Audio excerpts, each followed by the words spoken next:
Hi guys, welcome to today's video. This is 2019 paper 2 question 4.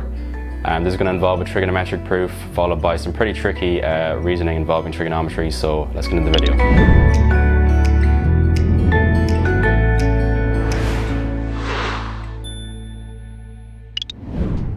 Okay, so here's our question.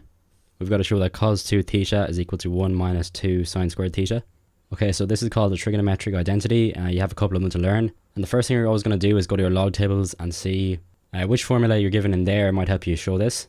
So although you'll probably just be learning this off, because you have cos 2 theta, we're looking for something that could get you this. Okay, so there are two formulas we can use to achieve what we're trying to achieve. The first one, which is quite obvious, is just use the one for cos 2a and sub in for theta. You could also use the cos a plus b one and just sub in theta for a and b. So we're going to do it that way and show that it's the same thing. So now if we just sub in theta for a and b as we said, so we have cos 2 theta is equal to cos theta minus sine theta, which is equal to cos squared theta minus sine squared theta. So that's actually the formula for cos 2a, or in this case 2 theta. So you can see that that's actually derived from the formula for cos a plus b. And that's actually the same thing for a lot of your trigonometric identities. It's just the same thing rewritten in a bunch of different ways. But the last step of this question is to notice that cos squared theta is equal to 1 minus sine squared theta. And we're doing this because we want to get rid of all our cos squared thetas and only end up with sine squared theta on the right hand side. So cos 2 theta is equal to 1 minus sine squared theta minus sine squared theta. Therefore cos 2 theta is equal to 1 minus 2 sine squared theta. So now we've shown what we were asked to show at the start of the question, and for getting all that out you're going to get 10 marks. So part B is a little bit trickier, and we're asked to find the cosine of the acute angle between the two diagonals of a cube. So they kind of shown us in the diagram here. We're looking for this angle A, we're looking for the cos of A there. Okay, so by far the hardest thing to do here is to just identify exactly where to start. So it kind of looks like we're dealing with diagonals here, and the first thing we're going to do is find just the diagonal of one side. So if we just draw a dotted line up here to that corner, at that length there for any one face. So I've just redrawn now that front face, sort of looking in at it this way, just to make it a bit easier. And we're going to call the length of each side because this is a cube. So there's x of the length and width. So it's pretty obvious that we can use Pythagoras Theorem because this is obviously a right angle. So the diagonal of any one of the faces is just going to be equal to the square root of x squared plus x squared using Pythagoras Theorem. So we have the square root of 2x squared, which is going to leave us with root 2, and the square root of x squared is obviously just going to be x. So that represents this length up here, root 2 times x. So we're just going to call that step 1, that's to find the diagonal of any one face. And the next step is going to be to find the length of the dotted line they've actually given us in this diagram on the right here, so this black dotted line, just to determine exactly how long that is going to be. So we need to try and form a triangle here to find that.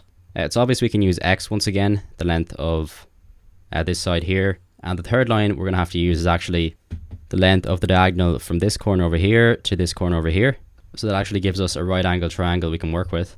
And this is actually quite hard to identify from the offset because you kind of have to see that you first of all need to find this length before you can proceed. But from here on out it's going to be pretty straightforward. So step 2 now is going to be to find the length of the internal diagonal like we just discussed.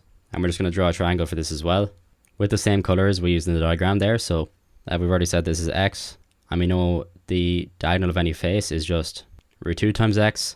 So our internal diagonal is equal to the square root of x squared plus root 2x all to be squared.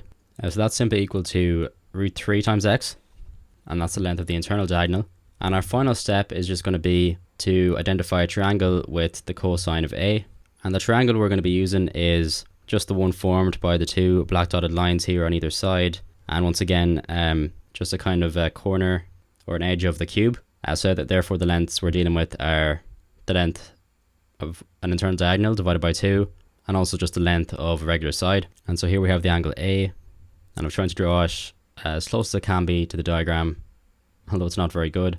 And because the length of the internal diagonal is root 3x, we're just going to divide that by 2. So we have two sides with root 3 over 2x as their length, and also just x for the third side. So now we're looking for a formula that involves cos A as well as 3 of the sides, and the obvious choice is going to be the cosine rule. So we have that here in the log tables, and that's the only formula that will get us cos A, as well as using what we have, which are 3 sides A, B and C, which we know the length of. So the last thing here to watch out for is just to make sure that you let the side A be x, because that's the side that's opposite the angle in question, which is capital A.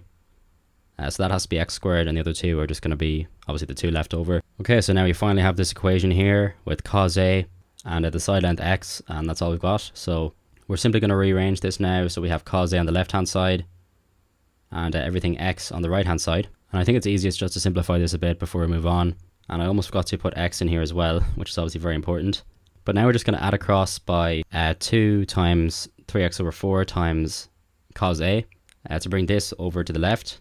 And we're just going to minus this x squared across as well to get rid of that. So now what we're left with is cos A times 6x squared over 4 being equal to 6x squared over 4 minus x squared. And all I've done here is multiply by 2 in here and add these two things together, if you're just wondering.